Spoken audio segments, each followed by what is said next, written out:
Oi, eu sou Luísa Luzvarg, coordenadora editorial da Politeama, selo voltado para a produção de cinema e audiovisual. Essa nossa edição da seção Politeama vai discutir o crescimento do cinema de horror e ficção científica no Brasil. O tema Horror e Ficção Científica, Cinema e Séries vai ter como ponto de partida nosso livro Horror e Ficção Científica no Cinema como Crítica Social, lançado pela coleção Temas em 2022, em versão impressa, e que teve em 2023 a sua versão em e-book. Nossos convidados são a pesquisadora e professora Laura Canepa, a pesquisadora Carolina de Oliveira Silva e o pesquisador, professor e jornalista Felipe Falcão. Laura Logercio Canepa é docente e coordenadora do programa de pós-graduação em comunicação da Universidade Anhembi Morumbi. É doutora em multimeios pela Unicamp, realizou pesquisas de pós-doutorado na Universidade de São Paulo e na Universidade de Leeds, no Reino Unido. É editora da Insólita, revista brasileira de estudos do insólito, da fantasia e do imaginário. Foi coordenadora do grupo de pesquisa de cinema da Intercom entre 2013 e 2014 e participou da nossa primeira coletânea de estudos de cinema com artigos sobre os vídeos amadores no cinema de bordas brasileiro. É coordenadora do seminário temático de estudos do horror e do insólito na Socine, que vai acontecer pela primeira vez este ano em Foz do Iguaçu.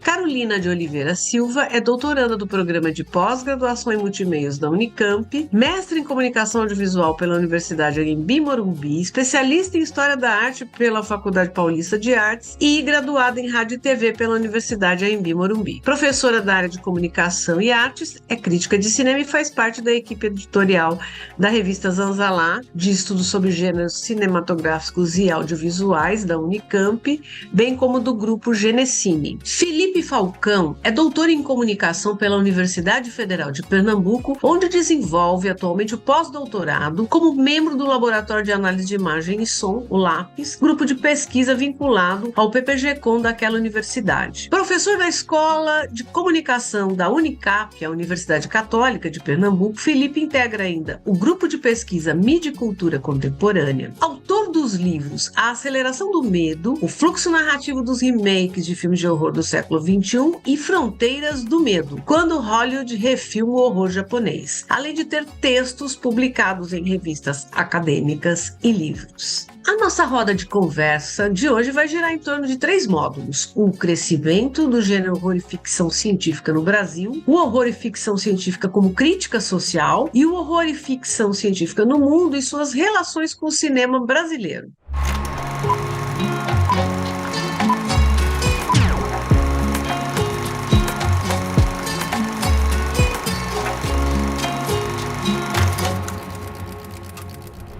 E vamos para o primeiro bloco, que fala do crescimento do gênero horror e ficção científica no Brasil. E aí eu tenho uma pergunta para Laura. Laura, a produção das obras ficcionais sobre horror e sci-fi no Brasil, ou ficção científica, país que não tem uma larga tradição do gênero, vem registrando, né, ano a ano, um crescimento de títulos de filmes de longa-metragem, além de séries de TV e algumas feitas especificamente para o streaming. Como você analisa essa tendência? Se ela tem a ver com uma ascensão mundial, né, da famosa produtora, né, a A24, ou se é uma questão local ou da América Latina? Então, boa noite, a gente estava ligando aqui o microfone. Muito obrigada pelo convite para participar dessa roda. É uma alegria estar aqui com vocês. Respondendo a sua pergunta, eu acho assim que a ficção científica e o horror, nesse caso, em alguns países, são gêneros que caminham bastante juntos, mas não é o caso aqui no Brasil. Porque, em geral, a ficção científica, ela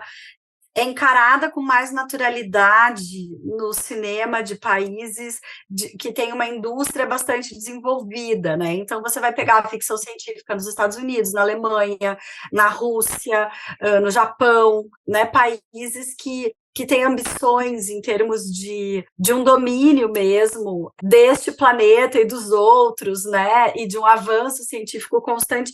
Em países periféricos, a ficção científica, me parece, depois a Carol me corrige, mas que ela tem um perfil que é é bem mais específico do que ocorre com o terror, que, digamos, ele nesse ponto ele é mais democrático. Todos os países têm a sua versão das histórias de terror, seja na literatura, né, nas histórias de tradição oral, né? E aí o cinema também acaba sendo um espaço para a manifestação dessas histórias. Então, acho primeiro que no Brasil são realidades, se a gente olhar para o passado, né, que você disse, é um país que não tem muita tradição, são diferentes os contextos, né? A gente não tem uma tradição tão forte no horror, mas a gente tem um dos diretores com personalidade mais forte no cinema internacional de horror, que é o José Mojica Marins. Ele acabou que foi descoberto internacionalmente mais a partir dos anos 90. É óbvio que ele não é famoso no exterior, ele é conhecido, né? Ele é um cineasta de culto, digamos assim, no exterior. Mesmo aqui no Brasil, ele teve momentos de popularidade, depois também se transformou, né, num cineasta mais de culto, mas ele tem uma obra muito coerente, muito influente no cinema nacional, tem seus discípulos. Ele começou nos anos 60, depois na década de 70 ele vai para a Boca do Lixo, e lá ele vai influenciar muitos diretores que também fizeram filmes de terror e tal. Então, me parece que no terror a gente tem uma tradição mais observável. Na ficção científica, até recentemente, eu acho que eram casos ainda mais esparsos do que no terror. O terror, pelo menos, teve momentos de que você percebe muitas obras. Então, eu vou ficar mais à vontade para falar no terror, vou deixar a ficção científica com a Carol, no caso brasileiro. O que acontece é que hoje, com os streamings e com a participação do cinema brasileiro em festivais internacionais, você tem uma cultura, digamos, mais globalizada ali, de produções independentes, fazendo trocas entre si, aí esse encontro já aparece mais das produções de terror e ficção científica. Mas ainda que a gente veja um avanço no número de produções, em termos de público, nada se compara com o alcance do terror brasileiro nos anos 60 e 70. Né, que você tinha filmes que faziam milhões de espectadores. O próprio filme do Mojica, Esta Noite Encarnarei no Teu Cadáver, que é o segundo da série do Zé do Caixão, ele não se tem muitos registros de bilheteria, mas se calcula alguma coisa na casa de bem acima de 1 milhão, talvez bem acima de 2 milhões. Você tem filmes de terror da década de 70, do Jean Garret, do John Doe, do Davi Cardoso, que bateu a casa de 1 milhão e meio de espectadores. A gente não tem nada parecido com isso agora, ainda. Mas você tem um número maior de filmes, só que num outro contexto de produção. Então, no caso do terror, é aquilo, a gente vê de fato um crescimento, mas eu acho que ele é um crescimento talvez com pés de barro, assim, entende? Quer dizer, eu não sei o quanto que isso vai conseguir perdurar em termos de popularidade, comparando, por exemplo, com o que são as comédias brasileiras, que essas têm uma produção que encontrou seu público. A gente pode gostar mais ou menos dessas comédias, mas elas encontram um público. E no caso do terror e de outros gêneros no Brasil, a gente tem um problema sério, que é de fazer os filmes chegarem ao público de uma maneira que haja uma resposta. Eu não gosto de usar essa palavra nesse contexto, mas sustentável, quer dizer, em termos de que essa produção ela consiga encontrar um público de uma maneira mais interessante comercialmente, né? Pelo menos pensando nesses gêneros como gêneros comerciais. Claro que às vezes é pouca gente na sala de cinema, mas os filmes têm uma durabilidade, eles são exibidos em vários contextos, eles passam nas TVs a cabo, eles são reapresentados em mostras, em festivais, então não dá para a gente calcular o público só por quem pagou ingresso, mas ainda eu acho que esse encontro dos filmes e do público, ele já foi mais impactante em outros momentos. No caso do horror.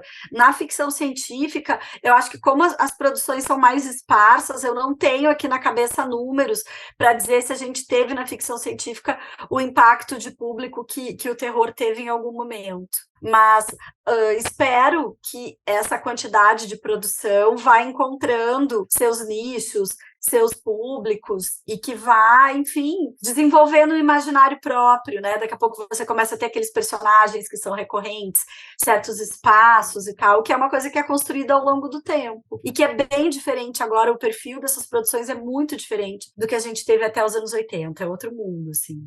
Obrigada, Laura. Não sei se Me eu parece respondi, que o tô viajando aqui.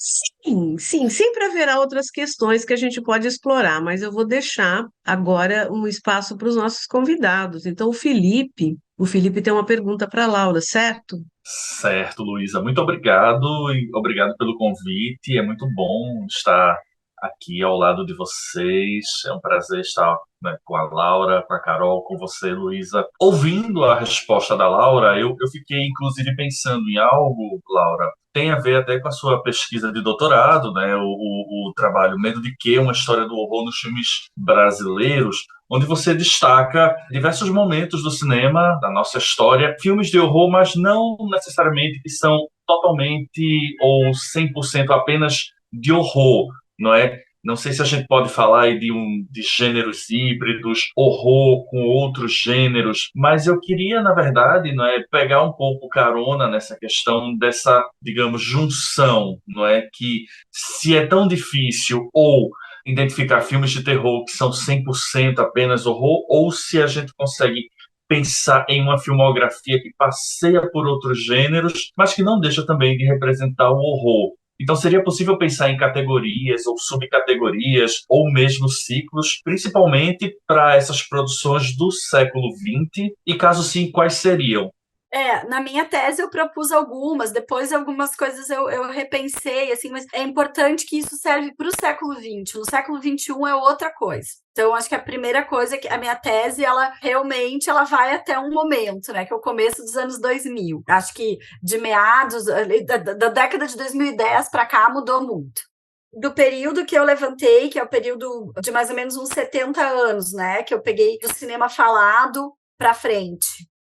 Especificamente de 37 a 2007, né, do primeiro filme que eu examinei até os últimos momentos, né, 2008 foi o ano que eu defendi a tese, e foi o ano da estreia do Retorno do Mojica, né, que é a encarnação do demônio, então eu fiz questão de defender a tese antes do filme dele estrear, porque era uma coisa assim, tá, alguma coisa vai mudar, acabou mudando, nem foi por causa do filme dele necessariamente, mas mudou mesmo depois. Então, assim, eu acho que a gente pode dizer que existem tendências que elas são mais fortes em algum momento. Então, a primeira delas, que é a tendência do cinema brasileiro, que é a paródia, em geral, cômica, mas não necessariamente cômica, né? Você tem filmes que são paródicos e que, pegando, por exemplo, o cinema marginal, tem filmes que é difícil pensar no registro de comédia, exatamente, mas o registro de paródia você vê, quer dizer, de você se apropriar, enfim, de um gênero, de um modelo, de personagens, de um cinema estrangeiro e recriar em formas brasileiras. E você tem isso lá em comédias musicais dos anos 30, 40, né? Algumas que a gente pode chamar de chanchadas, outras não. O filme primeiro que eu identifiquei, que é o Jovem Tataravô, que é o filme da Cinédia, é uma comédia musical. Não sei se dá para chamar de chanchada, acho que não, mas que é uma história de fantasma, enfim, de reencarnação. Não é uma história de terror, mas brinca com alguns elementos. E se a gente olha nas pesquisas internacionais sobre cinema de terror, é muito comum que as pessoas comecem a contar a história dos seus filmes de terror fora da indústria hollywoodiana, começando geralmente com comédias de fantasma, né? Você vai ver assim no terror francês, no terror argentino, era uma primeira maneira de se aproximar, comédia de monstro e tal. Essa tendência você tem no Brasil, lá começando em 37, e ela aparece nas chanchadas, depois reaparece no cinema marginal, até que ela reaparece no Ivan Cardoso. Você tem momentos em que essas comédias ganham uma visibilidade maior para o público e para os próprios cineastas que encontram ali uma forma. Então você vai ter Lobisomem, o Terror da Meia-Noite, do Eliseu Visconti, Barão Olavo, do Bressani, no cinema marginal.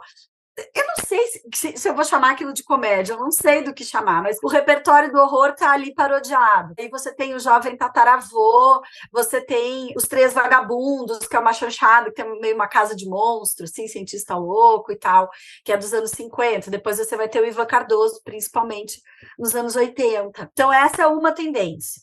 A outra tendência que eu apontei é de um terror mais gótico, que na minha tese eu chamei de mais clássico, que são aquelas histórias, digamos, que não trabalham exatamente com o monstro, mas trabalham com a ideia de maldição, de terror psicológico, muitas vezes protagonizados por mulheres em casas ou castelos, né, espaços aprisionantes para as mulheres que acham que vão ser mortas pelo marido ou que estão sendo perseguidas. Esse tipo de história de terror, você tem com muita força no cinema dos estúdios brasileiros nos anos 50, inspirados muito em filmes dos anos 40, estrangeiros como Rebecca, do Hitchcock, o Gaslight, do George Cukor, né? Aquelas histórias assim. Isso tem um momento...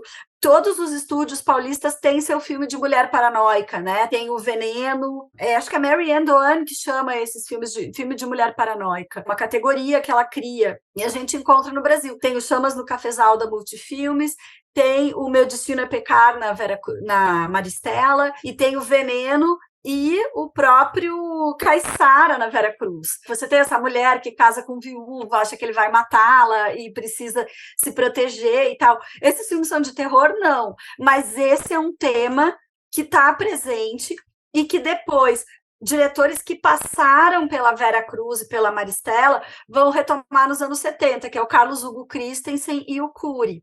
Então, eles fizeram filmes de terror, aí filmes de terror mesmo, seguindo, digamos, filmes que se identificaram como filmes de terror, foram vendidos como filmes de terror, que é O Anjo da Noite e o Filhas do Fogo, do Curi, e A Mulher do Desejo e O Enigma para Demônios, do Christensen, que são filmes de horror protagonizados por mulheres isoladas, e tinha os imitadores deles, caras que queriam fazer coisas parecidas com o que eles faziam. Por exemplo, Jean Garret na Boca, que ele vai tentar emular um pouco esse modelo, né? Com sucesso, inclusive. A Excitação dele é um filme que vai um pouco nessa vibe e que é outro, mas ele também está em outra categoria que eu identifiquei, que são os filmes de exploração, e que principalmente estariam ali na pornochanchada e no cinema erótico, alguma coisa que eu separei o Mojica como um autor realmente especial, assim, mas ele se enquadraria perfeitamente num horror de exploração. Ele é um cara que o estilo Mundo Cão é muito forte no cinema dele,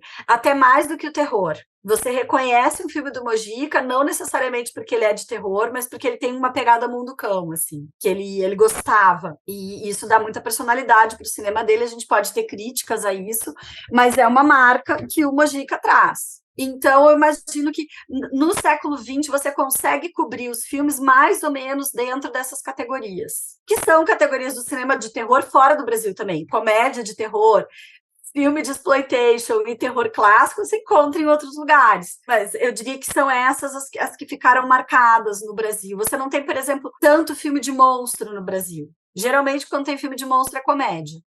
Ou filmes de zumbis. Isso vai ter um momento de explosão aqui durante alguns anos, nos anos 2000, mas uma coisa muito específica.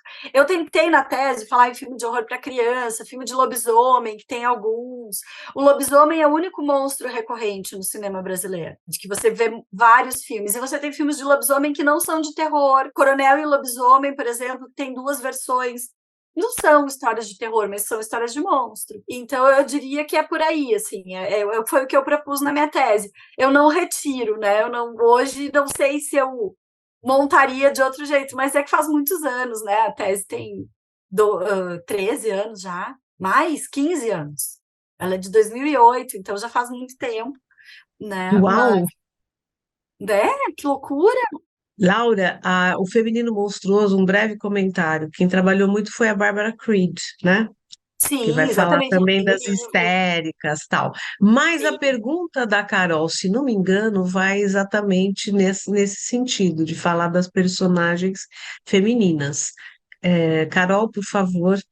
Oi, gente, boa Oi, noite. Estou Carol. super feliz de estar aqui com pessoas tão importantes e que eu admiro tanto, então obrigada pelo convite. Bom, para variar, né, eu vou fazer aí uma pergunta que tem a ver com a questão do feminino, com as personagens femininas, porque eu sei que a Laura já trabalhou com esse tema em alguns artigos que ela desenvolve, e aí também tem essa relação horror e ficção científica, principalmente naquele artigo em que você, Laura, traz 3 filmes brasileiros aí, 2 deles que eu lembro de cabeça aqui, o Excitação e o Filhas do Fogo, né, que tem esse jogo de uma conversa entre horror e ficção científica, aí o Alfredo depois vai dizer o quanto que tem de ficção científica em um, quanto que tem no outro, chega à conclusão de que não é ficção científica, enfim, uma loucura, mas saindo um pouco, né, da questão do horror, que é algo que você já explorou nos seus trabalhos, reconhecendo, por exemplo, as personagens femininas no cinema brasileiro, que eu lembro, assim, a gente tem mais ou menos 2 vertentes que você conseguiu identificar e estudou, das mulheres monstruosas, principalmente nos filmes de horror da Boca do Lixo, e das mulheres paranoicas, também no cinema de horror, mas que de alguma forma também vão dialogar ali um pezinho na ficção científica. E aí o que eu queria saber de você, do conhecimento que você tem da nossa ficção científica, né, do que você reconhece aí como ficção científica, se você enxerga alguma tendência para as personagens femininas do gênero, como você enxergou nesses outros filmes de horror, né? Se você acha que tem alguma coisa interessante que a gente poderia destacar nas produções contemporâneas, ou também não precisa ser nada muito contemporâneo, né? Pode ser algo que você já tenha visto, assim, que você acha que seja interessante de uma perspectiva de uma teoria feminista, né? Enfim, nesse sentido, eu queria saber isso de você. É uma boa pergunta, assim, porque realmente os filmes que têm algum pé na ficção científica que eu cheguei a estudar são principalmente aqueles três, né, que são o Excitação, o Filhas do Fogo e o Signo de Escorpião. E são três filmes que brincam com a ficção científica, mas terminam apresentando o sobrenatural como resposta para o fenômeno. Para explicar, são filmes que trabalham com a ideia de tecnologias da comunicação. Então, no Excitação, você tem um fenômeno poltergeist que começa a acontecer na casa de uma mulher paranoica, porque realmente o marido está tentando matar ela para ficar com uma outra mais jovem, mas a gente vai descobrir isso no final.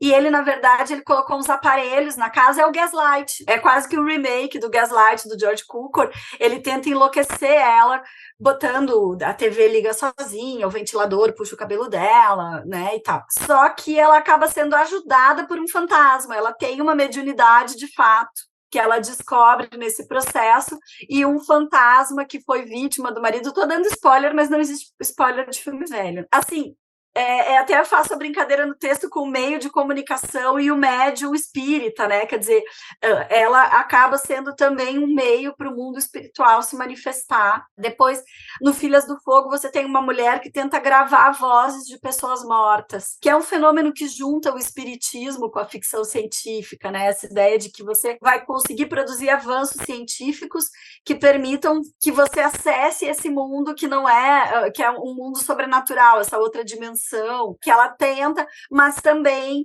a gente vai acabar tendo um desfecho ali que está indo mais para o lado dos fantasmas, das aparições. E o Signo de Escorpião, que é maravilhoso, é uma comédia do Carlos Coimbra, que tem um astrólogo que ele chama... Ele também é uma brincadeira com a Agatha Christie. Ele chama para uma ilha 12 pessoas, na verdade não são 12, são 8, 9 pessoas, uma de cada signo, porque ele acho que é de Escorpião, aí tem as duas pessoas que trabalham para ele na ilha, e ele desenvolveu uma máquina que prevê o futuro a partir da astrologia. E essa máquina tem um computador lá que vai dizendo o que vai acontecer e começa a prever as mortes das pessoas na ilha. Mas aí depois, eu acho que tem alguma relação com o Homem de Palha, que tinha sido lançado um ano antes. Não que eles tenham visto o Homem de Palha, mas termina, né? A gente descobre que quem está por trás são os empregados da ilha, que eles têm uma relação aí sobrenatural com essa figura de uma espécie de espantalho que remete, na minha opinião, um pouco ao Homem de Palha. Então, esses três filmes que conversam com a ficção científica, todos escolhem um outro tipo de desfecho. Os três são centrados em mulheres, agora que você perguntou. No primeiro, no Excitação, você tem essa personagem que vai ter que descobrir superpoderes para conseguir vencer esse engenheiro, né, que é o marido, que é o superpoder da mediunidade, que ela vai descobrir. No Filhas do Fogo, praticamente não há personagem masculino, é toda uma questão entre elas. É um filme que trabalha com a homoafetividade, né? Quer dizer, você tem relacionamentos amorosos entre as mulheres, mas não apenas. Tem toda uma relação, não é exatamente de uma seita, mas é que elas são uma espécie de comunidade de bruxas, assim. Para além de você ter a relação amorosa, você tem uma espécie de relação espiritual entre as mulheres, e qualquer homem que chega ali morre. Nenhum homem consegue se aproximar daquele grupo ali. Então existe, é um filme que trabalha um pouco com a ideia da bruxaria. Então a ficção científica ela passa, né, por essa ideia de que você seria capaz de desenvolver pela ciência uma maneira de conversar com o além. E por fim, no Signo de Escorpião, você tem também uma mulher cultuando esse espantalho, né? Que é a Wanda Cosmo que faz. Você tem mulheres ali importantes, mas eu acho que a importância delas se dá mais na relação com o terror do que na relação com a ficção científica. Quer dizer, as mulheres são personagens muito importantes no cinema de horror. Por que elas são importantes no cinema de horror? Porque existe uma relação de incômodo com o corpo feminino, né? A mulher como um outro da cultura, com aspectos monstruosos, numa visão centrada no tipo de corpo masculino como o corpo norma, né? Como se fosse o corpo normal. A mulher é uma anormal, ela é uma estranha, ela passaria a ter características monstruosas. Com isso, as personagens femininas elas são muito importantes na estrutura do gênero horror. Existe história de terror sem mulher? Existe, mas de maneira geral a questão da presença feminina ou como vítima, que precisa ser de uma maneira domada, né, pelo monstro, ou como ela mesma sendo monstro, isso é importante. Na ficção científica, me parece que não, que às vezes elas vão ter papéis protagonistas, mas como ou cientistas ou passando por uma aventura, elas não são tão centrais na estrutura do gênero. Então, pensando nesses filmes que são os que me vêm à cabeça agora, eu te diria que talvez ainda não tenha, no meu ponto de vista dos filmes que eu lembro, uma questão em torno da mulher na ficção científica nesses filmes. Ainda que a ligação da ficção científica com o terror permita uma série de questões que o Alien está aí para provar, que é o filme principal do livro da Barbara Creed, né, sobre o feminino monstruoso, porque você tem duas mulheres em competição, a Ripley e o Alien. O Alien é uma figura feminina, né? Que, enfim, põe os ovos, né, protege a cria, existem algumas questões que aparecem naquele monstro que remetem a uma ideia de feminino, principalmente sobre a questão da procriação. E aí vai longe a conversa. Vai. Muito importante você assinalar essa questão do horror e da ficção científica, porque ele meio que é reiterado pela maior parte dos estudos, né? A ficção científica lá nas origens tinha como grande desculpa, né, a questão de que a mulher não estava no mercado de trabalho, né, quando ela surge. Não tem mulher Então, astronauta. é natural, né, que não tenha mulheres em papéis protagônicos, isso é assinalado por quase todos os estudos. Bom, mas nós vamos caminhando para o segundo bloco, que vai tratar o horror como crítica social, e aí eu tenho uma pergunta para a Carol. No nosso livro e também na pesquisa da Carol, né, essa questão tem uma grande importância.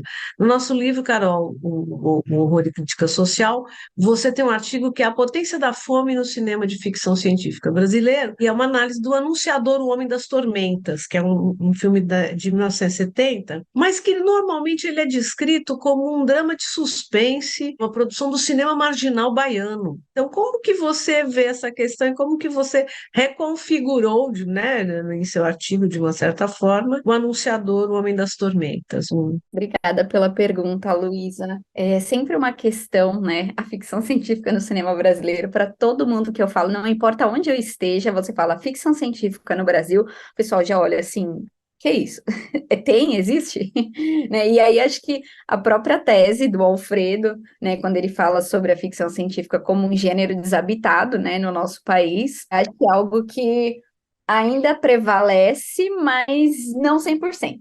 Usando o Alfredo novamente, né, no estudo que ele desenvolve a tese do doutorado, ele vai, não só na tese, mas em outros artigos depois, ele vai falar sobre duas vertentes que ele encontra quando ele está à procura dessa ficção científica no cinema brasileiro, que é a vertente sério-dramática e a cômico-carnavalesca. Então, isso é algo que me ajuda a organizar esse pensamento, dizer, tá, esse filme, ele tá mais para isso, tá mais para aquilo, né, tá mais para um sério, tá mais para um cômico, né, a comédia vai ser uma coisa que vai estar sempre em diálogo com a ficção científica. A corrente sério-dramática, ela existe, mas eu acho que se fosse fazer uma comparação em números, com certeza a cômico-carnavalesca ela iria se sobressair, e aí a sério-dramática a gente pode lembrar, por exemplo, de Parada 88, Limite de Alerta, que é um filme que o Alfredo vai estudar, e enfim, outras pessoas também, que tem a ver com ecodistopia. Um exemplo também da vertente cômico-carnavalesca, os Cosmonautas, né, que a gente tem, inclusive, falando das personagens femininas, duas mulheres que são importantes, uma que é extraterrestre,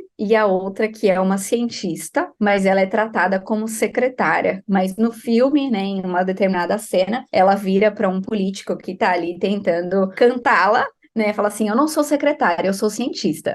Então é uma fala muito importante dentro desse filme de 1962, para dizer, ó, existe um lugar, ainda que mínimo, né, para a mulher cientista. Mas voltando lá no Anunciador, eu comecei a pensar nesse filme, nem era um filme que eu pensava para a minha tese, porque ele não tem necessariamente uma figura feminina que seria interessante para eu explorar, porque, né, eu falo muito das personagens femininas e como que elas vão aparecendo nesses filmes que flertam com a ficção científica, que não necessariamente a gente pode chamar de ficção científica, mas que tem um pezinho ali. A gente gosta, né, de classificar esse filme é isso, aquele é aquele outro, mas quando a gente entra na ficção científica, apesar da gente tentar identificar os tropos, né, as coisas que são importantes ou as coisas que são mais padrões da ficção científica, não é sempre que a gente consegue. E aí, pensando no terreno brasileiro, fica pior ainda. Pior que eu digo mais difícil, né? Porque a gente precisa entender as especificidades do gênero. Mas o Anunciador, o próprio Alfredo, ele reconhece como tendo características da ficção científica por conta de 5 elementos. Eu acho até engraçado o reconhecimento desses elementos, assim, como um padrão, né? Do que a gente está acostumado como ficção científica, que é a fábrica de clones, que é algo que vai aparecer na televisão, na televisão que vai trabalhar com propagandas, enfim, é um filme que vai estar muito com um discurso muito voltado para a crítica, né, à modernidade, então fica até um pouco estranho, já é uma ficção científica, mas essa crítica ao moderno, ao tecnológico, mas enfim, terreno brasileiro a gente precisa olhar com outros olhos, né? A citação a uma possível confederação geral do espaço, uma primeira criatura nascida no espaço, mas nada disso muito desenvolvido. A mulher, que é uma figura que vai deambular e vai morrer ao final do filme, e o próprio protagonista, que é apresentado como uma espécie de extraterrestre, né? De uma figura assim que ninguém conhece, então existe todo um mistério em torno daquilo. Mas essa organização de pensar a ficção científica, eu acho que é levar em consideração, na verdade, desconstruir um pouco do que a gente entende como gênero da ficção científica que a gente está mais habituado, né? Quando a gente pensa nas histórias estadunidenses ou nas histórias inglesas, né? Onde a gente tem um terreno da ficção científica muito mais estabilizado, né? Muito mais definido, e entender que a ficção científica, sei lá, acho que 99% das vezes ela vai estar dialogando com outros gêneros, a comédia, né, a pornochanchada, o horror, também em alguns momentos, ainda que, né, como a Laura mesmo disse no primeiro bloco, você tem elementos ali que você consegue dizer, isso aqui poderia caracterizar como uma ficção científica, mas aí quando você observa o desfecho da história, não, foi mais pro sobrenatural, então, mas não significa que a gente não possa pensar como ficção científica, que é o desafio justamente que eu venho fazendo no meu doutorado, de entender quem são essas mulheres que habitaram a ficção científica em algum momento da história no cinema brasileiro. E aí eu acho que para explicar esse pensamento, essa metodologia de análise para organizar a ficção científica, eu trago um exemplo super recente, acho que de 2022, 2021, agora eu não me lembro direito da data, que é o Lucy Creed Vai para Marte, que eu venho escrevendo sobre ele, que é um filme da Globo Filmes, né, que você tem o quê? Uma mulher nordestina, empregada doméstica, que sem querer vai participar de uma missão, de uma seleção que vai enviar pessoas para Marte para poder habitar Marte e aí colonizar, enfim, né, desenvolver uma sociedade em Marte. E ela tá de saco cheio da família dela, ela tem vários filhos, e os filhos ficam enchendo a cabeça dela de coisa. O marido, ele meio que fugiu de casa, desapareceu. Ela tá de saco cheio, né, desse dia a dia dela. E ela acaba participando dessa seleção, né? É uma comédia, e aí ela vai ser uma das preferidas, né? Quase como se fosse uma coisa meio Big Brother, e aí ela vai ter provas, e são provas que têm a ver com habilidade física, né? Ela vai assistir aulas falando sobre, sei lá, a gravidade, ela dorme no meio da aula, então, enfim, é bem essa questão do cômico mesmo, e ela acaba ganhando esse lugar para ir para Marte, mas ela desiste por conta da família. Então, assim, tem um pé ali na ficção científica, você vai ter a questão da viagem espacial, vai ter uma outra mulher que vai viajar para Marte, né? Você tem toda uma questão da apresentação ali, é um filme que o pessoal foi para os Estados Unidos, né, para fazer, então ele tem questões, por exemplo, de efeito especial, que não é uma coisa que o anunciador tem, né, é um filme que vai estar muito mais preocupado, um filme muito mais, talvez, da coisa da sensação, da angústia que ele vai causar desse homem andando o tempo inteiro, proferindo uma série de discursos e deixa aquela cidade completamente desestabilizada, né? E o que isso vai, quase como um caminho para um futuro que a gente não sabe qual é. Então é um pouco mais nesse sentido. E aí, pensando acho que nessa questão também e trazendo algumas coisas que eu venho até lendo, porque falar de ficção científica no cinema brasileiro é uma coisa estranha. Falar de ficção científica feminista no cinema brasileiro é uma coisa que, não sei, precisaria arrumar um adjetivo assim, mais forte que o estranho, né? Que a gente fica, como assim? Mas eu acho que se a gente pensar nessas produções como uma produção do anunciador, por exemplo, né, que tem toda uma questão de produção de baixo orçamento, de você não ter uma produção que vai trabalhar com efeitos especiais, que não é uma produção que tem naves espaciais, que tem esses monstros, que é uma coisa mais... Se a gente tivesse que classificar, seria uma vertente da ficção científica mais soft, que a gente tem lá os escritores, pensando na literatura, né? Da ficção científica, a ficção científica hard, que é aquela que vai, de fato, trazer as questões científicas, né? As questões da ciência, né? Explicar os números, os efeitos, e aí ter todo um embasamento científico, e você tem uma vertente que a gente chama, né, da ficção científica mais soft, que vai estar preocupada mais com uma questão que vai trazer sim a tecnologia, mas ela não é o ponto das histórias, mas uma questão de vida em sociedade, e que aí entra também as narrativas, né, que até a Luísa vem estudando recentemente, as narrativas distópicas, né, das questões de governos autoritários, de mudanças de comportamento, então acho que é um pouco nesse sentido, e aí essas escritas de ficção científica dessa vertente mais soft, pensando aí, conjugando com as questões feministas, elas também vão surgir a partir da década de 70 por conta da segunda onda do feminismo, que vai, né,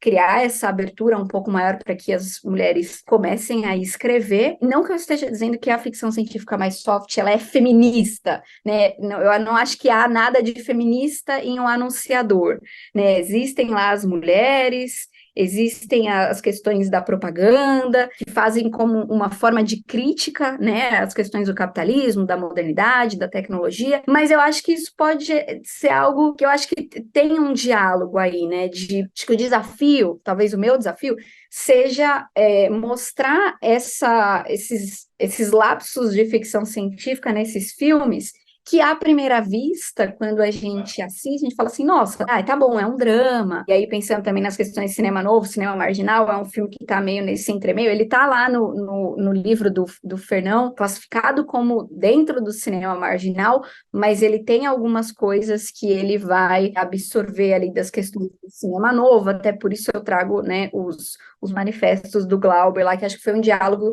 um pouco complicado, né, de pensar, mas foi uma proposta da disciplina que eu estava fazendo na época da Unicamp, que eu acho que rendeu aí uma outra perspectiva para o filme, né? Eu acho que é isso. Principalmente nesses filmes antes aí da década de 90, acho que até, né, um pouco mais para frente. Hoje a gente tem alguns filmes mais recentes que a gente assiste, a gente já consegue de primeira, assim, identificar, tá, tem alguma coisa de ficção científica aqui. Então, acho que é procurar essas pequenas partes dessas histórias, porque a gente não pode dizer que não existe ficção científica, né? Mas Eu vou contar a verdade, eu não lembro mais. O Felipe já fez a pergunta? Eu não lembro, estou parando aqui Não, para perguntar. ainda não. Tá. Então, Felipe, por favor. Eu acho que uma das provocações muito interessantes que a Carol traz é talvez referente a essa questão do ficção científica Brasil. Realmente, eu acho que eu fiquei pensando nisso até para tentar tirar algum conhecimento próprio. E confesso que eu também não sou, obviamente, um pesquisador específico dessa área, mas eu tentei fazer um paralelo com o cinema de horror. Por exemplo, Carol, os filmes de horror aqui no Brasil, principalmente nas últimas 2 décadas, eles têm se destacado muito, principalmente aqueles que dialogam com a questão de mostrar esse horror como uma crítica social.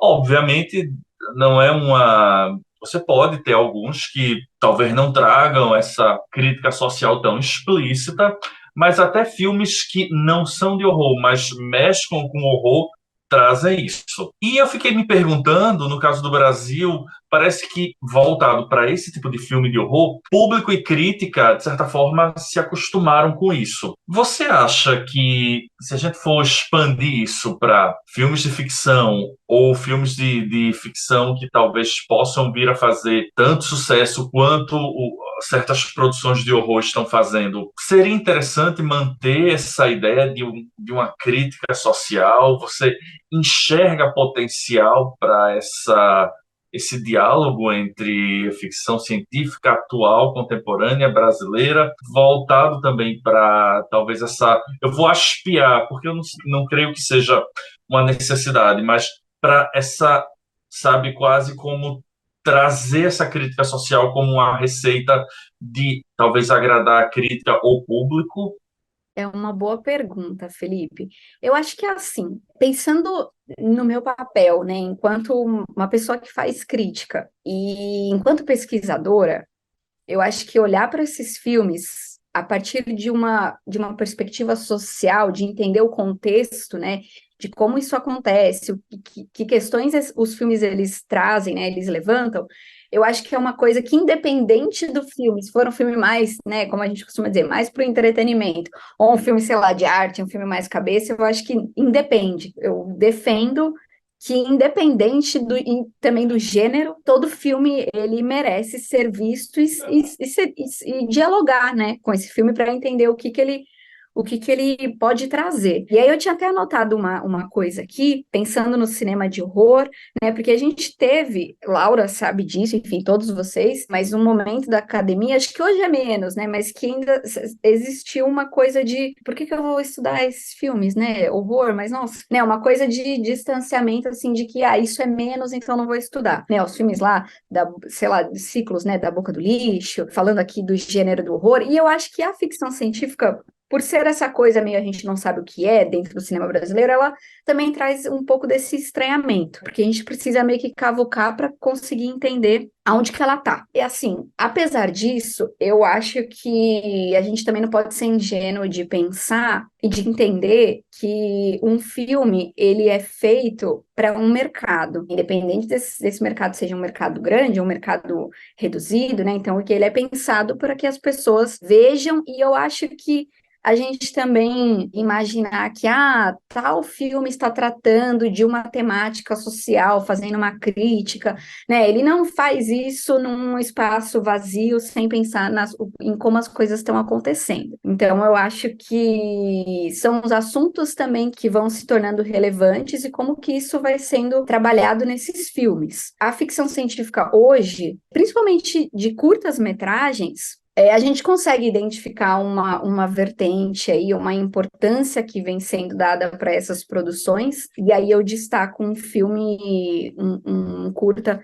super legal, que é o Inabitável, né, do Enoch e do Matheus, que vai trabalhar essa questão de uma viagem para outro lugar, né, você tem ali uma mulher trans que ela vai desaparecer, uma mulher trans negra que desaparece, e a mãe dela vai atrás dela para poder encontrá-la, né, saber onde ela tá, não tem notícias nenhuma, e quando ela volta numa espécie de disco voador aí, dando a entender que o tempo nesse lugar aqui que elas estão terminou.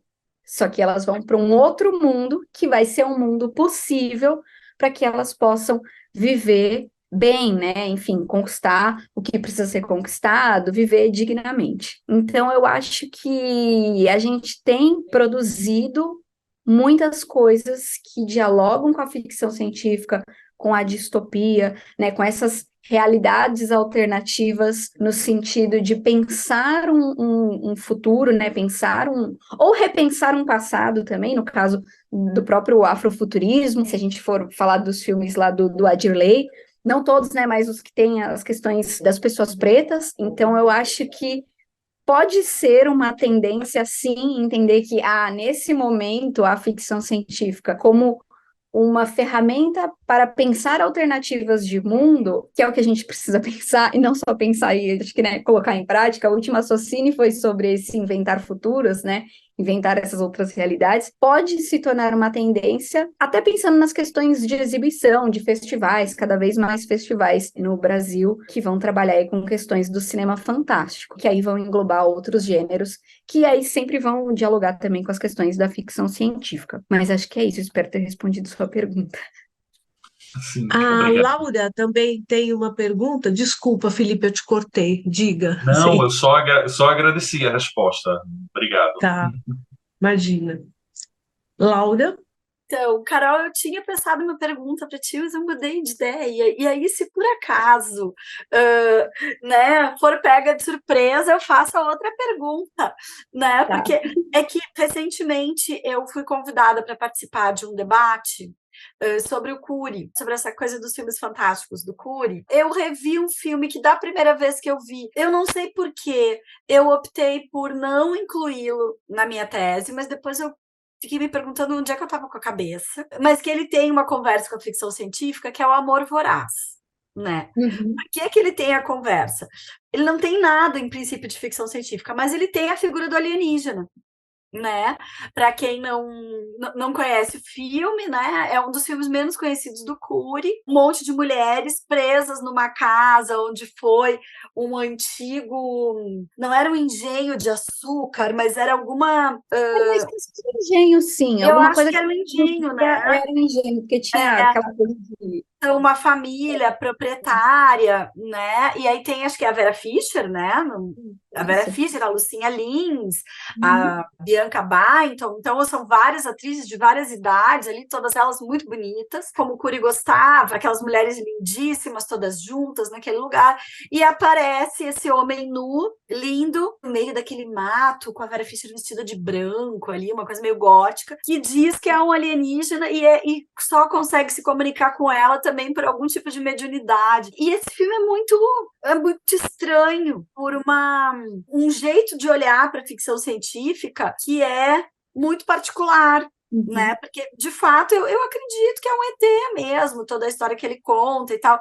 Mas eu queria saber um pouco o que você acha do amor voraz nessa paisagem. Ele está nas suas preocupações, quer dizer, são todas mulheres em torno, disputando o que fazer com aquele homem frágil que chega ali, né?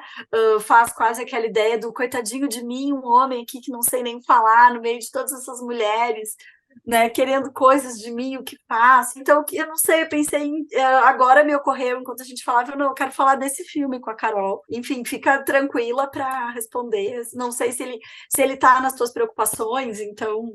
Não, tranquilo. Obrigada pela pergunta, Laura. Gente, esse filme, eu gosto muito de Amor Voraz, mas eu não consegui até hoje, assim, pelo menos do que eu tenho até agora na minha pesquisa, ele não está necessariamente em algum lugar, assim, que eu vou falar sobre ele, mas é um filme pelo qual eu passei, né, já diversas vezes, e de fato, né, essa figura do alienígena e do outro, né? Porque o alienígena é o outro, né? E nesse filme, o que eu acho muito interessante, o que me deu uma coisa assim, e agora? O que que eu falo sobre esse filme, né?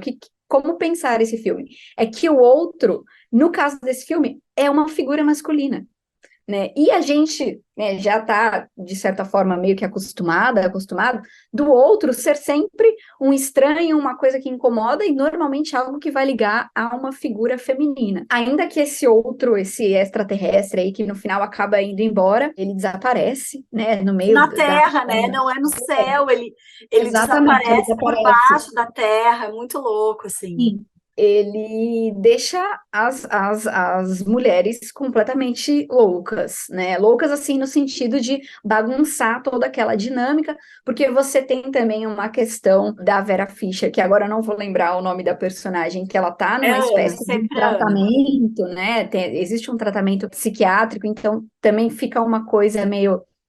Isso pode ser uma imaginação ou não, mas aí as outras mulheres também veem essa figura masculina, e aí umas se apaixonam, aí começa toda uma disputa, né, entre elas por conta dessa figura masculina. É um filme, Laura, que eu confesso que eu nunca estudei ele muito profundamente, assim, mas eu acho que ele é muito interessante justamente por subverter essa coisa do outro como esse extraterrestre, o homem, que é um homem ali, ele não fala, ele não se comunica muito bem, né, acho que o corpo dele é até um pouco como se ele tivesse nascido ali naquele momento, então ele vai aprendendo as coisas, né? E aí, recentemente eu vi um filme também, que estava classificado como ficção científica, agora eu não lembro se na Netflix ou no Globoplay, que, gente, eu não me lembro do nome do filme, mas é com o Vladimir Brista e uma outra atriz loirinha, assim, que no filme ela tá ruiva, e que tem um pouco, né, eu fiquei com essa coisa do Eu vi extraterrestre, filme de madrugada.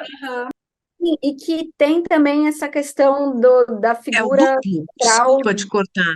É o homem duplo, uma coisa assim, não é? Que Eu acho que é o ele homem é do porque são dois dele, né? E aí ele viveu uma vida aqui, uma outra vida paralela, enfim. E aí eu até pensei em talvez tentar construir um diálogo, né, entre esses filmes como o outro sendo essa figura masculina. Talvez pensar em questões da teoria queer, que também é algo que pode ajudar muito nesse tipo de representação, porque eu me peguei pensando, tá, eu falo muito das mulheres, mas talvez tenha algo para falar desses homens também, e óbvio, né, de como eles afetam esse ambiente, que já não é um ambiente muito amigável ali, a gente percebe que tem umas Ele me remete um pouco ao Estranho que Nós Amamos, sabe? é, Aquele homem que vem desestruturar um lugar com mulheres que pertencem a alguma tradição, assim. Ele me lembra um pouco esse filme, mas aí eu não entraria em nada de ficção científica, assim. Mas, uhum. enfim, que bom que ele tá nas tuas preocupações, porque ele acabou acontecendo comigo a mesma coisa. Ele não entrou na minha tese porque eu não sabia o que fazer com o filme. Eu disse, tá, esse filme não é de terror. Hoje, olhando, ele é muito gótico. Ele dá, né, aquela coisa daquele ambiente decadente, com as mulheres de branco, aqueles tratamentos. Até Uhum. dava, mas ele tem um ET, né? Ele tem. É, é a única coisa que dá para É a única dizer o coisa. pé da ficção científica, é o ET. Que é muito comum isso, né, nas produções brasileiras, assim, não é ficção científica, mas tem o pezinho ali. o filme ao qual você se referia, eu lembro que eu assisti em Gramado, é Um Homem Só, da Cláudia Ah, Juvan. tá. Isso. E que ele cria um duplo para dar conta de uma realidade que ele não aguenta mais. Também é um tema recorrente em filmes hollywoodianos e tal, né? Se a gente for pensar aí no passado até recente. Obrigada, Carol. Nós temos agora as perguntas para o Felipe Falcão.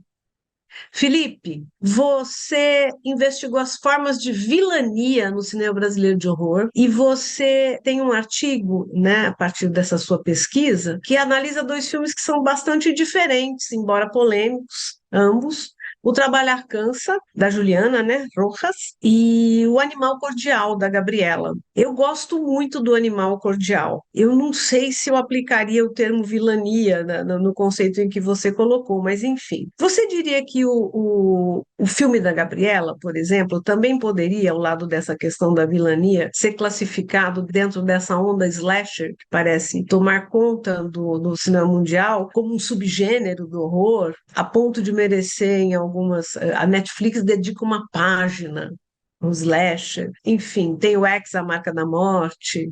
Então, Luísa, primeiro, eu adoro esses dois filmes. Eu acho que dá para falar infinitamente sobre as possibilidades que eles oferecem, mas sendo específico nessa sua questão do slasher, o que que acontece? Curioso, porque a primeira vez que eu assisti ao filme, eu não identifiquei ele como sendo slasher, mas eu comecei a ver críticas aqui e acolá que falavam dele como um slasher. Até que a própria diretora, não é, a Gabriela, ela admite, né, que de certa forma, né, é uma estrutura que ela é pensada, claro, de maneira livre, dentro de uma estrutura de slasher. E aí eu acho interessante observar o seguinte: o slasher ele é muito associado, não é, aos filmes, apesar de, óbvio, ele não vai surgir ali nos anos 80, ele vai surgir bem antes, mas ele é muito associado àquela estrutura que foi formada nos anos 80. Filmes Sexta-feira 13 e suas sequências e derivados, a figura de um grupo de jovens em um local sendo perseguido por um assassino ou mascarado ou desconhecido. E, bom, a gente não tem isso no Animal Cordial, mas o que existe ali de slash? Eu acho que, na verdade, se a gente for analisar a questão da organização do filme, é um espaço fechado, é um espaço onde, apesar de nós sabemos quem é o assassino, né, quem é a figura do animal cordial ali, mas ele acaba exercendo esse poder, não é, nessas vítimas que não podem fugir. Então, como eu falei, ele não vai ser um slasher tradicional. Eu acho que se eu fosse apontá-lo dentro de uma categoria, eu não traria imediatamente, né, a questão do slasher. Eu gosto muito de toda a crítica social que existe ali no filme. Eu acho que ele é um filme que ele tem muitas camadas, sabe? À medida que você vai trabalhando essas camadas, você vai, opa, aqui tem uma crítica social muito forte, opa, aqui tem uma variação que pode ser considerada slasher, e a gente lembra também, óbvio, o período em que o filme ele é lançado, ele é produzido, e o que estava acontecendo, mais ou menos, ali, questões sociais, políticas, dentro aqui do Brasil. Claro, para a definição se a gente for pensar em gênero, subgênero, ciclo, isso é algo que eu acabo pesquisei muito, tanto no mestrado quanto no doutorado, mas para você entender a ideia de colocar o filme em uma caixinha, isso acaba sendo muito delicado. Eu acho que a Carol ou a Laura falaram exatamente sobre isso. Não tem como é difícil você pegar um filme e dizer, ele é somente isso, ele é só um slasher. Até tem, mas eu acho que existe uma pluralidade muito grande. E aí é possível você pensar em níveis. Eu costumo chamar de níveis para você identificar filmes. Aí você vai ter níveis narrativos, temáticos, iconográficos, estilísticos, de condições de produção. Além, a própria ideia de vilania pode ser um desses elementos. Eu enxergo, né, se eu for pegar o filme e tirar as camadas dele e analisar uma a uma, eu consigo enxergar, né? Eu acho que a Gabriela, inclusive, fez um excelente trabalho. Como eu falei, eu adoro aquele filme, mas eu acho que ele acaba sendo talvez uma versão muito livre, uma estrutura. Ele existe dentro de uma estrutura, mas ele tem uma liberdade. Eu não conseguiria, por exemplo, dizer, ele é a primeira leitura que eu faço é de um slasher, mas justamente tirando essas camadas, eu consigo enxergar ali. A própria questão de como as mortes são gráficas, o banho de sangue que você tem, literalmente, em algumas cenas, que são muito, muito típicos, né, do slasher. Mas eu acho que o filme ele é muito mais do que um slasher. Eu acho que ele tem muitas possibilidades de leitura e muitos elementos que merecem ser destacados dentro do que ele tem a oferecer. Eu concordo com você, eu acho o termo slasher muito reducionista, de modo geral, né? É um termo é um conceito que não avança muito, né? Mesmo quando trata do típico serial killer e tal, você tem a questão da final girl, enfim, é uma formulinha, parece uma formulinha que acaba reduzindo muito, né, a discussão toda. Carol, você tem uma pergunta para o Felipe também, acho que ainda sobre os filmes? Acho que aproveitando essa deixa, né, do Felipe sobre a questão de outras perspectivas para se explorar nesses filmes, além do slasher, né? Quando eu assisti ambos, o que quase sempre me chama a atenção ou me faz olhar com um cuidado maior são as personagens femininas. E em ambos os filmes, tanto em Trabalhar Cansa como o Animal Cordial, a gente tem personagens femininas que são importantes, né? A Helena e a Sarah, que de alguma maneira são submetidas a situações que envolvem questões de submissão, enfim, ou de fazer alguma coisa que é necessário que seja feito, mas que não necessariamente contempla a vontade primeira dessas personagens. E aí, pensando nessas questões, eu queria saber se você acha que esses filmes eles podem ser pensados de uma maneira crítica, a partir dessa perspectiva de gênero, no que se refere às representações femininas que a gente tem em ambas as histórias, e caso isso seja possível, o que você acha que essa perspectiva pode contribuir para o cinema de horror nacional?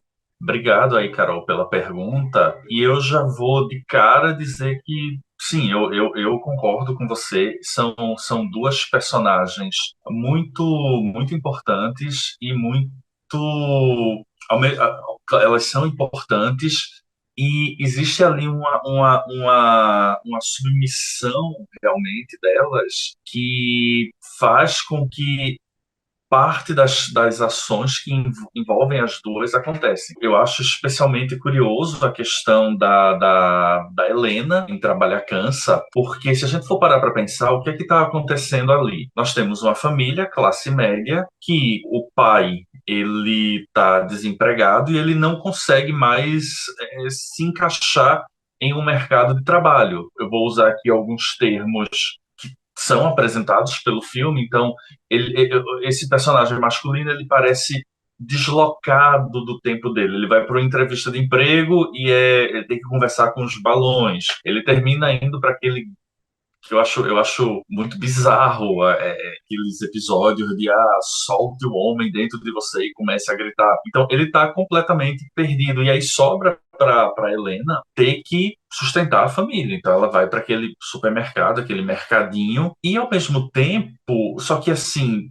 tudo está dando errado, né? E obviamente ela está completamente perdida e deslocada dentro daquela realidade. Já a Sarah também, nós não temos tantas informações, né, quanto temos da Helena, mas existe também essa submissão gigantesca dela pelo personagem do Murilo Benício. Acho que o nome dele é Inácio. E eu acho que são duas personagens muito fortes, são duas personagens que elas nos fazem entender, talvez, muito. Eu vou entrar aí de novo na questão da crítica social. Uma mulher que está, no caso da Helena, tentando manter um negócio, fazer esse negócio funcionar, sem apoio, não sem apoio, mas assim, o marido tá em outra vibe, e a Sarah, tudo que o Murilo Benício pedir, vai fazer.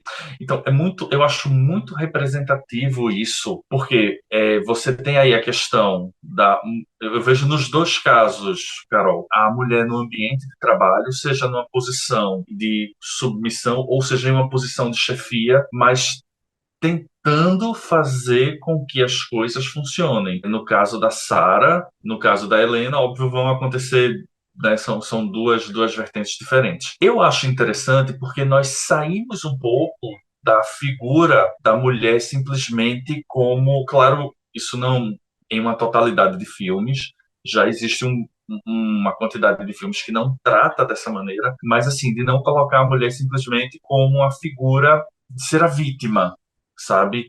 Então, eu acho engraçado e curioso porque a Sarah, ela seguindo o Murilo Benício, ela se torna meio vilã, mas ao mesmo tempo ela também acaba sendo vítima, né, da fraqueza dela, da fragilidade dela, e a gente fica tentando entender qual é o papel dela. E eu gosto também do fato da Helena disso, ela tá tentando, ela acaba sendo grosseira com funcionários, mas por quê? Porque ela está em uma situação muito desfavorável para ela. Eu acho interessante se a gente for pensar nessa questão, e aí voltando talvez até um pouco para o slasher, até do reposicionamento de alguns personagens. Porque se a gente for pensar, isso veio na minha cabeça agora, mas se a gente for pensar mais uma vez no Animal Cordial dentro do slasher, então a Final Girl, ou a figura da Final Girl, seria o personagem do Jair, né, do Irandi-san, o que também acaba sendo bem interessante esse posicionamento. Agora, eu acredito, não é a área que eu pesquiso, eu estou falando muito mais, talvez, como observador, como a personificação das mulheres nessas produções de terror contemporâneas, elas tendem a não ser apenas decorativas ou de estar ali apenas para cumprir essa função. O filme de terror, um arquétipo antigo, tem que ter uma mulher para ser a vítima. Não, a gente pode, na verdade, trabalhar outros conceitos por meio dessa representação. E eu acho muito rico, eu acho muito interessante e gosto principalmente, se eu tiver que escolher uma das duas, eu gosto muito das duas, mas eu acho essa ambiguidade que existe na Sarah, porque a Sarah, para um leitor desavisado, ou para quem está assistindo o filme, talvez sem prestar muita atenção, talvez ela é, na verdade, uma parceira do Murilo Benício e a figura de vilania também se encaixa para ela. Quando, na verdade, eu acho que ela acaba sendo uma personagem talvez a mais fragilizada de toda a história, que acaba sendo puxada para aquela teia de loucura, talvez por uma fraqueza. Então, eu não sei exatamente se eu te respondi, mas, assim, acho que as leituras que eu consigo fazer são essas. Obrigada, Respondeu. Felipe. A Laura também tem uma pergunta para você. Então, Felipe, eu vou desviar um pouco do assunto, mas vou tentar juntar com o assunto que a gente está conversando aqui, que é cinema brasileiro. Mas eu, na verdade, tinha uma curiosidade para fazer uma pergunta para você que tem a ver com a tua pesquisa de mestrado, que envolve o cinema asiático, principalmente o J-horror, né, o cinema de terror japonês. O terror japonês, o terror asiático de maneira geral, assim, mas o terror japonês em particular faz muito sucesso no Brasil, né? No início dos anos 2000 foi uma febre aqui, como foi em outros lugares. E eu ia te perguntar como é que você está vendo o terror asiático agora, porque ele não está com a mesma relevância de mercado, de interesse e tal. Mas, ficando dentro do cinema brasileiro, me surpreende, porque eu não noto nos filmes brasileiros de terror contemporâneos uma influência, eu não gosto muito dessa palavra, mas uma presença de certos elementos do terror asiático que eu imaginaria ver mais, considerando o impacto daquelas, principalmente das histórias de fantasma, né, de um certo histórias de espíritos e tal, que são muito fortes aqui no Brasil também, mas que parece ter uma outra pegada. Então, eu vou misturar essas duas perguntas. Primeiro, se você percebe em algum lugar, eu fico pensando no Ninjas, do Denison Ramalho, que tem aquele menininho que fica aparecendo, que é uma coisa meio grito, assim, né? Mas se você percebe alguma coisa do terror asiático, principalmente do japonês hoje, no cinema brasileiro, de uma conversa, assim. E segundo, se você está acompanhando e o que a gente pode ver de interessante no terror que vem lá do outro lado. Isso se o assunto ainda está nas tuas pesquisas, que a gente vai mudando de um assunto para outro, não consegue, é muito filme, né? Sim. Então, aí essa que é a minha pergunta. Você sabe, Laura, que quando eu terminei o mestrado, eu acho que eu estava um pouco, apesar de gostar muito, eu estava um pouco saturado de J-horror, então disse, ai meu Deus, eu não quero ver um fantasma japonês de cabelos longos por muito tempo, mas não durou muito. Mas só para dizer que sim, eu acho que eu passei um ano um pouco afastado, mas depois bateu a saudade, porque eu gosto. E assim, respondendo a primeira parte da tua pergunta, é curioso porque, na verdade, o que acontece é que a produção japonesa, vamos falar de produção asiática, né? Apesar de a minha pesquisa ela é o J-horror, não é? Mas eu vou ampliar um pouco porque acaba que chega muita coisa da Ásia e acaba sendo às vezes, é J-horror e na verdade nem é, é da Coreia, é da China. O que acontece é que eu acho que o que eu tenho acompanhado, não é, as produções asiáticas, elas têm mantido a sua pluralidade, porque não é só, claro, os filmes de fantasmas vingativos, você vai ter de tudo um pouco, e existem algumas produções que chamam a atenção. Agora, o que acontece é que houve, na verdade, um desinteresse. Eu acho que foi um ciclo muito curto, foi um ciclo que, assim, bombou. Então, você teve aquele número de, não apenas de remakes, mas de sátiras e se tornou quase um elemento muito, como eu posso dizer, de facilmente reconhecido. Então, é curioso porque parou. Né? Então, assim, as refilmagens pararam, as refilmagens, na verdade, elas foram para outro nicho, aí foi onde foi o meu doutorado, né? Foram refilmagens mais internas. Agora, você tem algumas produções, alguns títulos muito bons. Por exemplo, eu acho que um filme que chama a atenção foi aquele Train to Busan, não é? Que eu esqueci o título agora em português, que ele não é japonês, ele é coreano. Teve o Alive também, que também é coreano. Tem um japonês que é recente também, é Tokyo Ghoul. Agora também teve muita coisa ruim no meio do caminho, né? Então, por exemplo, a minha pesquisa ela começa com o chamado Ringu, que para mim até hoje é um grande filme, mas que alguns anos atrás nós tivemos Sadako versus Kayako, que é uma das bombas assim, cinematográficas. Eu não consigo pensar como aquele filme conseguiu ser tão ruim. A própria série do Chamado, ela decaiu muito. Os últimos filmes da Sadako, que recebeu o título dela, que era Sadako 3D, eram muito ruins. Então, houve uma decadência, talvez, nesses filmes, mas outras áreas, né, tiveram aí um crescimento.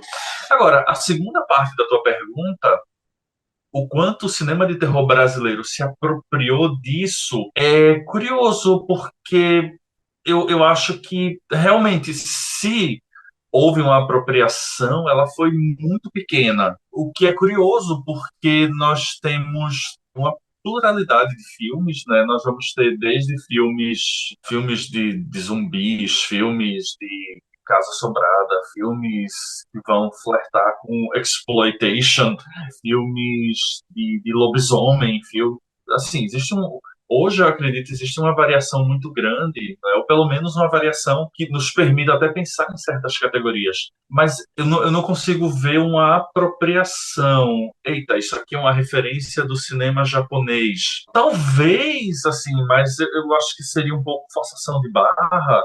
Se eu for pegar. Sei, eu tô pensando naquele filme Quando Eu Era Vivo, que tem uma questão de fantasma ali, mas não é exatamente fantasma.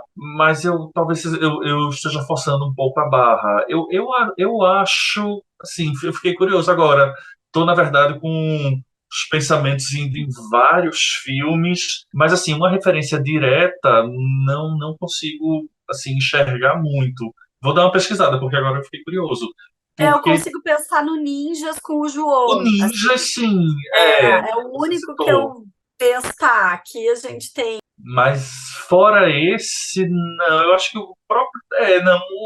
Eu vou retirar. O Quando Era Vivo, não. Ele é um filme muito bom, ele tem uma atmosfera que é semelhante com aquela atmosfera do cinema asiático, japonês, mas não, eu vou retirar. Eu vou pensar nisso. Não, eu fiquei curioso, mas eu acredito que não. O que é uma pena, mas está em tempo aí. Se algum realizador estiver nos assistindo, fica a dica, porque tem muita coisa boa do cinema asiático, né? Tem muita coisa boa, muita coisa rica. Eu revi um dia desse Hausu, meu Deus, que filme maravilhoso. Parece que Maravilhoso.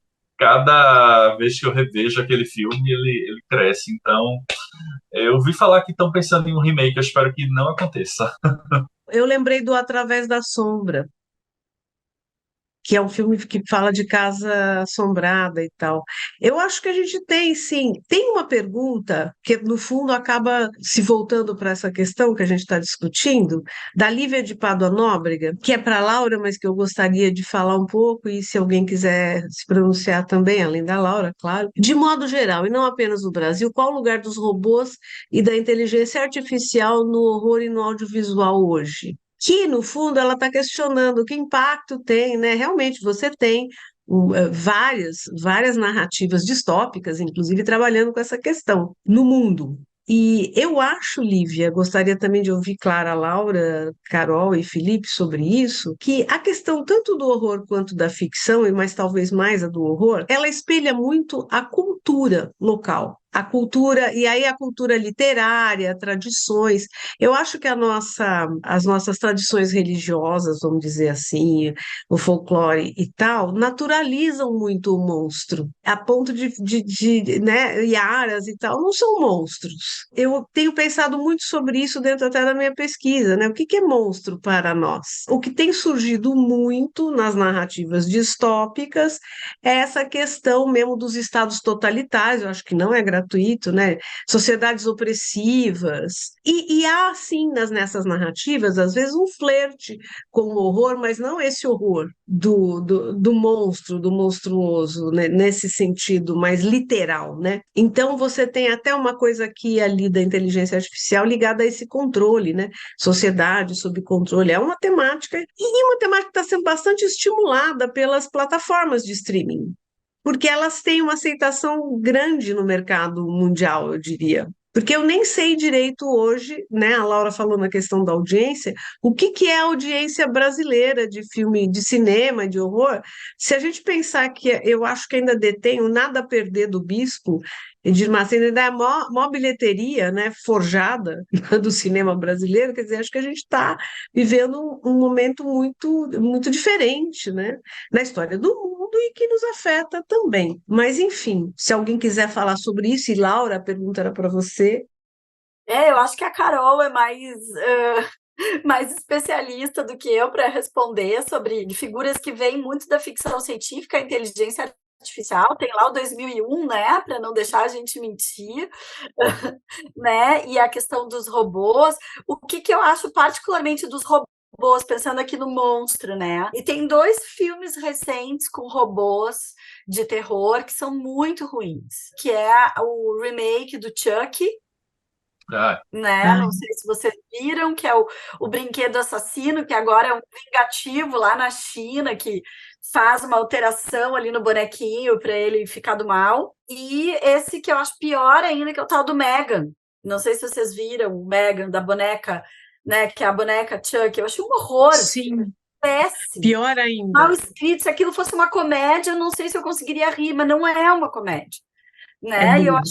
eu queria que ela péssimo. matasse todos aqueles personagens. Eu acho que sobrou muita gente, porque é todo mundo muito estúpido. É um dos filmes mais mal escritos que eu vi nos últimos anos, desses filmes com hype, assim, né? Porque eu achei que o filme ia ser bem melhor. Eu falei, que é isso? Quem foi que escreveu esse negócio? Parece escrito por uma criança de 12 anos, assim. Achei muito fraco o filme. Mas me parece que esses robôs, eles são vistos de uma maneira um pouco clichê, assim, ai, vai ficar obcecado pelo dono do robô. O Spielberg fez isso de uma maneira belíssima, né, no Inteligência Artificial, lá, que ele fez junto com o Kubrick, mas esses desdobramentos não me convenceram muito, esses robôs. Acho que os robôs trazem questões muito mais interessantes para a gente pensar. Então, respondendo assim, com relação à inteligência artificial e robôs, no caso do terror, assim, eu estou sentindo falta de filmes que sejam de terror, que realmente mexam com essas questões da tecnologia, como outros filmes um pouco mais antigos, sei lá, do Cronenberg ou do Kyoichi Kurosawa, foram capazes de fazer, assim, um desconforto em relação à tecnologia que vai um pouco mais fundo, né, em relação aos nossos corpos e, sobretudo, ao que esses robôs significam em termos de grandes corporações, de substituição do trabalho humano e de questões que passam a revelar uma face muito muito bruta em termos do mundo do trabalho, né, e da forma como a gente tem se relacionado com a nossa existência assim no planeta. Então acho que dá para fazer melhor do que eu tenho visto. Pode ser que eu esteja por fora, que tenha muitos filmes bons que eu não estou vendo. Então posso estar errada, mas daquilo que eu vi, especialmente com relação a robôs, eu ainda estou meio decepcionada. Acho que a ficção científica está indo bem melhor do que o terror nessas respostas aí. Ou esses filmes distópicos e tal, eles estão respondendo melhor do que o terror a essa questão específica, mas eu estou falando meio de gosto, assim, mais do que de alguma coisa que eu estou pesquisando. Pelo menos no caso brasileiro, latino-americano, de modo geral, eu diria que sim. Mas você tem, ao mesmo tempo, é muito doido, já estouramos de monte o nosso tempo. Você tem um fenômeno que eu acho que é muito estimulado pelas plataformas de streaming, que é de estar tendo acesso em nível mundial e aqui também a outras formas de abordar essas questões. Na Rússia, na produção turca, que eu acho maravilhosa, tem uma sobre robôs maravilhosa, aliás, uma série turca. Ai, gente, então eu preciso Desculpa, ver essas coisas, eu estou muito por fora. é, então eu tenho visto mais nas séries uma certa renovação. Tem mais comentários aqui no chat, mas gente, já estamos 9h30, a gente estourou muito, mas está sendo maravilhoso. Eu estou tão feliz de estar aqui com vocês. Não tem ideia. Vocês não têm ideia, faz tempo que eu estava a fim de fazer esse papo, acho que tem que ter mais conversas sobre esse tema. Eu juntei os dois porque é muito comum você ter essa associação do horror e da ficção científica no cinema mundial, mas eu acho que dá para separar as duas discussões e continuar. E é isso, eu queria muito agradecer a presença de vocês aqui, espero vê-los de novo, espero ter outros papos como esse, enfim.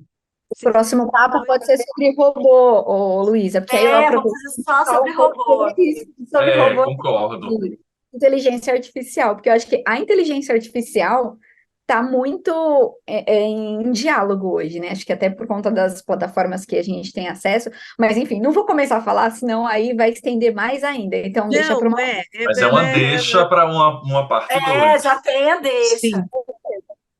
A Lívia perguntou só rapidinho, a série sobre robô é russa, de uma robô que é contratada como empregada. É um teorema, ela faz um teorema de Pasolini. Ela devasta a vida da família de classe média. Mas os turcos estão fazendo, sim, narrativas distópicas maravilhosas que mexem mais com outras coisas, pandemia, enfim, os coreanos, enfim, não, né? Os coreanos dão um programa sozinho, a produção coreana dá um programa sozinho. Hoje, né? Seria uma delícia. Então, gente, por favor, se vocês quiserem dizer alguma coisa, se despedissem, agradecendo muito a participação de todos. Ai, gente, eu agradeço muito, foi ótimo. Obrigada, Felipe, Carol, Luísa e o pessoal que assistiu, o Yuri que deu assessoria aqui pra gente. Né? Muito legal, muito obrigada. Podem me chamar sempre que quiserem, né? Dos robôs e da inteligência artificial eu vou mais assistir, porque eu tô meio por fora do assunto, né? Mas adorei aqui essa conversa. Espero que a gente tenha outras. É ótimo falar desse assunto e com vocês, então melhor ainda. Então, obrigada, né? Acho que é o meu recado aqui, é um agradecimento mesmo.